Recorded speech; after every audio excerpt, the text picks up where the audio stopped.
The strange thing about family habits is how invisible they become to everyone except the person living underneath them. At dinner that night, the pattern started exactly the way it always did. My sister had chosen the restaurant, one of those loud, polished places where the lighting is warm enough to make everyone look a little kinder than they actually feel. Our mother liked those places. She said they felt appropriate. I arrived a few minutes late, no one noticed. My sister was already leaning toward her new boyfriend across the table, explaining something about her job with bright confidence. She had always been good at presenting her life like a clean resume. When she saw me sit down, she smiled, the way people smile when they remember an old inside joke. "Right," she said to him, "you haven't met my sibling yet." He turned to me with the polite curiosity of someone who didn't yet understand the social terrain he had just entered. We shook hands. His grip was steady, his expression open. The introductions were brief, names, basic pleasantries. Then conversation returned to the usual rotation of safe subjects: promotions, housing prices, someone's recent vacation in Portugal. I mostly listened. That had always been the easiest way to get through these dinners. Across the table, though, the boyfriend kept glancing at me occasionally, like he was trying to place something. Not judgmental, just curious. My sister noticed that too. There was a moment when the conversation dipped the way it always does halfway through appetizers when someone eventually asks the question that resets the hierarchy of the table. He asked it casually. "So, what do you do for work?" I opened my mouth. My mother didn't even let the first word out.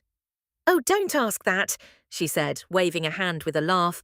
"You'll embarrass us." The table erupted in the kind of laughter that comes from repetition, not surprise. My sister leaned back in her chair, enjoying it. "Seriously," she said to him, "maybe lie this time, so you don't sound pathetic." Another round of laughter. This was the role I had been assigned a long time ago, the family underachiever, the quiet one who never quite figured life out. For years, I had corrected them. Early on, I even tried explaining what I actually did. It never changed anything. Eventually, you learn that arguing with someone else's story about you only strengthens their attachment to it. So, this time, I didn't argue. I just smiled. Across the table, the boyfriend wasn't laughing. He was watching me the same way he had earlier, like the question he asked was still waiting for an answer.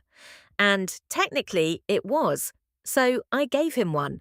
"I work in regulatory compliance," I said calmly, "mostly infrastructure contracts." It wasn't an impressive sentence if you didn't know what it meant. I kept my tone simple. My mother jumped in quickly. "Anyway," she said, turning back toward him, "you were saying something about your company's expansion," but he didn't shift away. Instead, he tilted his head slightly, studying me.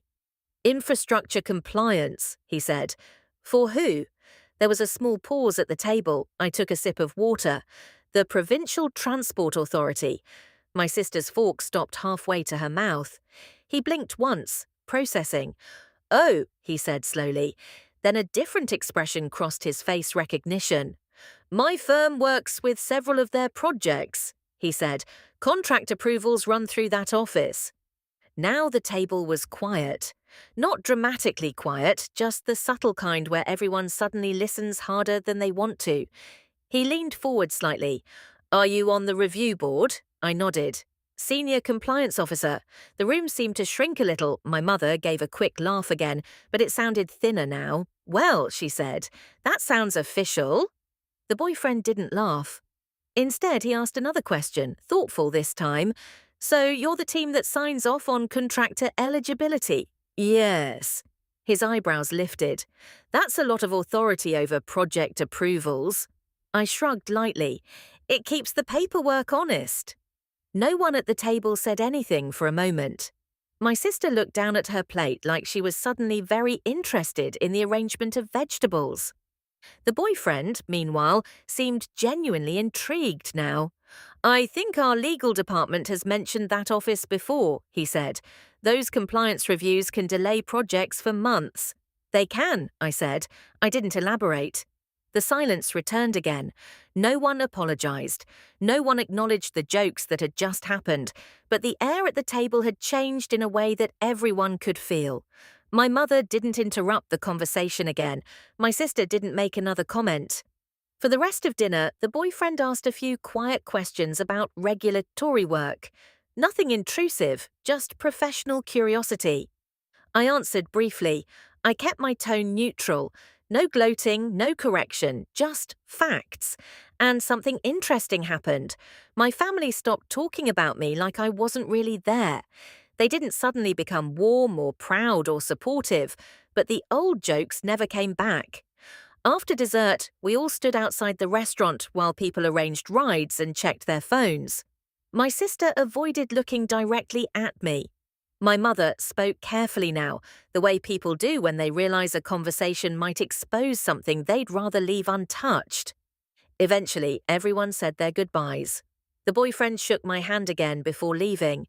"It was good meeting you," he said. "I didn't expect to run into someone from that office tonight." I nodded, likewise. They drove away together. I sat in my car for a moment before starting the engine. The strange thing was that nothing about my life had changed that evening. My job had been the same yesterday. My responsibilities hadn't grown. My competence hadn't suddenly appeared. The only difference was that someone outside the family had recognized what I did. And once that recognition entered the room, the old story they told about me didn't quite fit anymore. I pulled onto the road and started driving home.